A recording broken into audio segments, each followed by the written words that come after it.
En lo que va del año ya ha habido 2 muertes en centros que dependen del Sename de 2 menores. Primero fue Lisette y ahora se conoce la muerte de Rachel. ¿Qué pasa con la realidad de los otros más de 100.000 niños que de alguna manera dependen del Sename? ¿Cómo el Estado los está cuidando a esos niños o no los está cuidando? Lo conversamos ahora con Marcelo Sánchez, que es gerente general de la Fundación San Carlos de Maipo. Marcelo, bienvenido a Cadena Nacional. Muchas gracias, Freddy. ¿Cómo se entiende, ustedes que trabajan con niños en la Fundación, ¿no? ¿Cómo se entiende estas muertes de estos 2 menores? ¿Cómo están nuestros niños cuidados o no cuidados por organismos que dependen del Sename de alguna manera?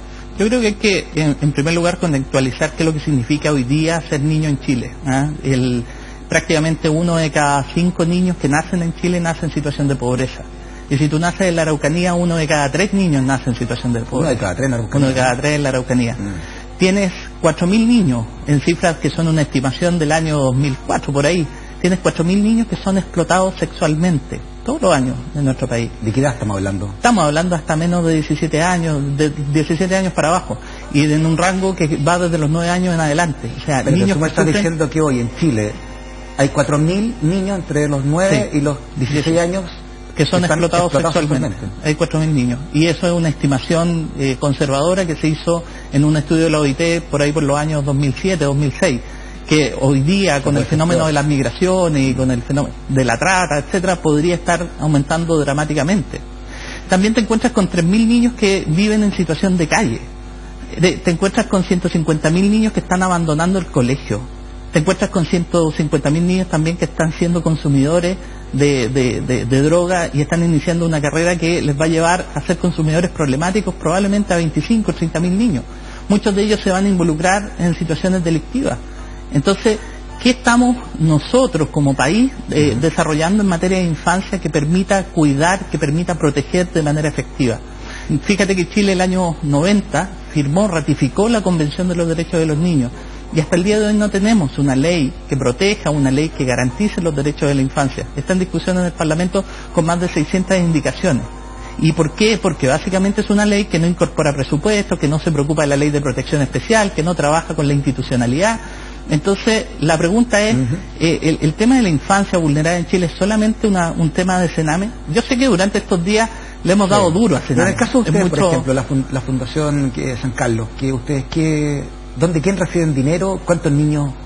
Mira, nosotros trabajamos con alrededor de 15.000 familias al año. Lo hacemos en el contexto de la metropolitana, fundamentalmente, para promover programas que tengan evidencia, para hacer intervenciones que realmente vayan teniendo resultados. ¿Ya? Partimos hace mucho tiempo, el año 97, y partimos tapando los canales, porque nosotros fuimos creados por la Sociedad Canal de Maipo, que es la sociedad que administra los canales que están en la región metropolitana, alrededor de unos 300 kilómetros de canales, y se tapaban los canales para cuidar el agua, cuidar la calidad para el riego, etcétera, y de repente nos dimos cuenta de que había que empezar a cuidar las áreas verdes. Y empezamos como fundación a trabajar cuidando las áreas verdes. Pero ¿qué empezó a pasar?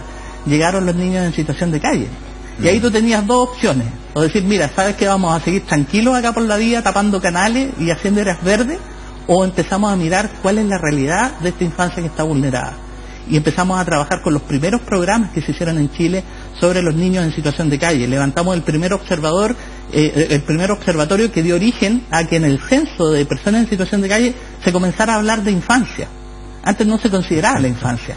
Y es lo mismo que sucede a nivel de políticas públicas. Cuando tú hablas de, por ejemplo, salud mental, tú no tienes salud mental especializada en infancia. Las redes de salud mental tienen que estar disponibles para toda la población. Y en estos casos particulares, por ejemplo, los chicos de Sename no cuentan con atención psiquiátrica especializada, no cuentan con el acceso a... ¿Qué está sirviendo el Sename entonces? ¿O de qué debiera servir el Sename? Lo que pasa es que pretender que un servicio como el Sename, cuyo foco es psicosocial, cuyo foco en el sistema tiene que ver con una intervención de carácter, entre comillas, reparatoria, no puede funcionar solo. No puede funcionar ajeno a lo que haga salud, no puede funcionar solo a lo que haga ajeno a lo que haga educación, lo que haga vivienda, etcétera.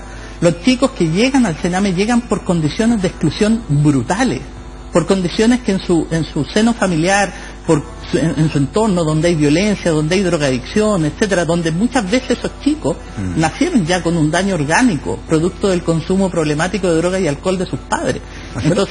Entonces pensar que el Sename va a resolver la situación de la infancia vulnerada pero me imagino que si hay un organismo del Estado que está para eso, deberá por lo menos cumplir de alguna manera o ayudar a cumplir que estos más de 100.000 niños que dependen de ellos tengan un futuro al menos auspicioso, ¿no? De todas maneras, pero todo esto tiene que ir también con un marco mucho más relevante desde la construcción de políticas públicas aceptadas. Es que eso quería ir, porque se lo pregunto porque el diputado René Zafirio renunció después de 40 años su partido, la Democracia Cristiana, encabezó una comisión investigadora del caso Sename, porque la DC tenía tomado el Sename, dijo él, como un reducto político, ¿no? Y tenía una señora ahí, Marcela Laraña, que no quería sacar porque le quería pavimentar una candidatura parlamentaria, según las declaraciones del propio Zafirio. Sí. Mira, yo creo que más allá de esos temas que evidentemente merecen una reflexión profunda de cómo se ha ido trabajando la protección de la infancia, cómo se ha ido poniendo incentivos que son inadecuados, como por ejemplo en esto que son las residencias postulan a licitaciones y esas licitaciones tienen una subvención que no alcanza a ser ni el 40% de los costos reales que se requieren, mucho menos de intervenir con la familia, mucho menos de intervenir en la comunidad para su inserción, etcétera. Entonces ahí tú te das cuenta que el modelo tiene fallas estructurales profundas. Ayer veíamos al director del Sename haciendo unas propuestas que son propuestas que a lo mejor mejoran marginalmente la gestión, pero la propuesta profunda tiene que ver con cómo dotamos, por ejemplo, de salud mental, de salud física a los niños, cómo nos preocupamos de que estén en un buen lugar en una residencia, en un contexto relativamente similar al contexto familiar.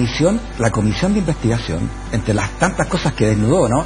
Una realidad que no conocemos, pero que es escalofriante, que en una misma habitación del Sename habían niños de 4 a 16 años de ambos sexos, durmiendo.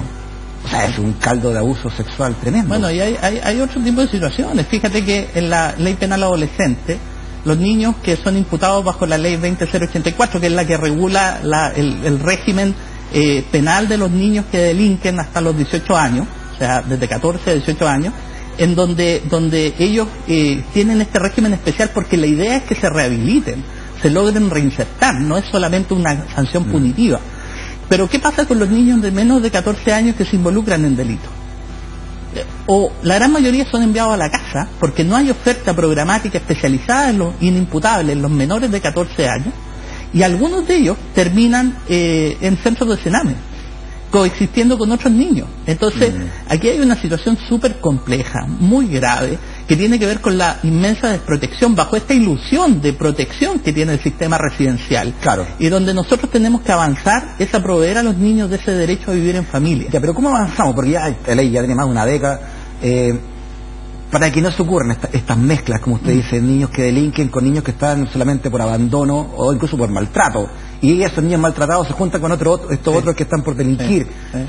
Falta presupuesto, falta gestión, falta que realmente el gobierno de turno se preocupe realmente. Yo creo que hay que desmitificar varias cosas. O sea, la primera es que no es que falte presupuesto.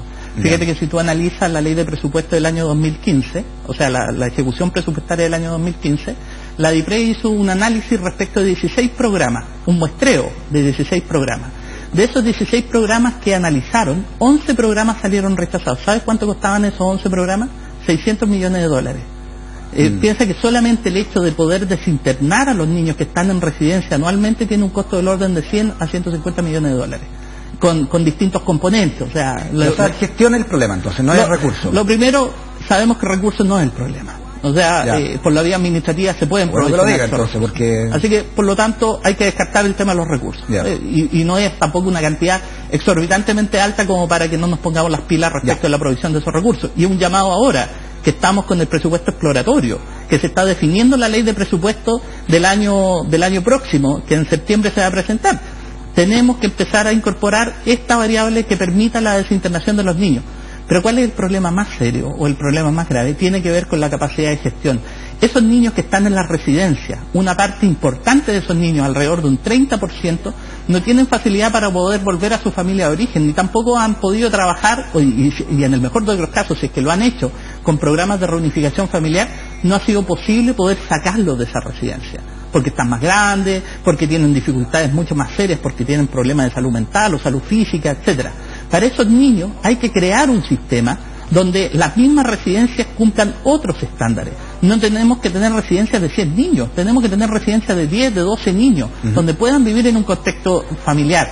Tenemos que preocuparnos de las condiciones de infraestructura, renovar las bases técnicas que deben tener esas residencias para que cumplan esos estándares de calidad.